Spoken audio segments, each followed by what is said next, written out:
Welcome to Dos Montes Beach Resort. It's Sunday and it's a family day.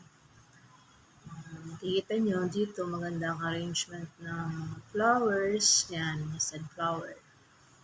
Ang ganda ng view. And then, sila po ang aming kasama, the family and friends. Ayun, shout out to you, Raymond Paria.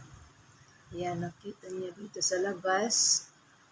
Ang daming kahoy. Mamaya makita niyo po doon sa loob yung pool na mga ganda at maliwalas.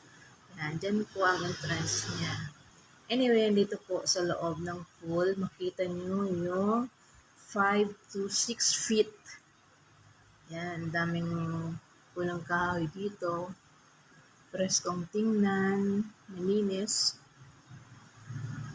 And then, dito naman po sa kabila is 4 to 5 feet.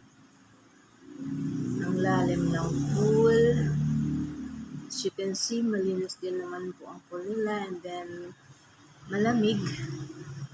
Ayan ang cottage nila. Dun sa dulo, meron pa po doon pang kids. Di ko na po na-video.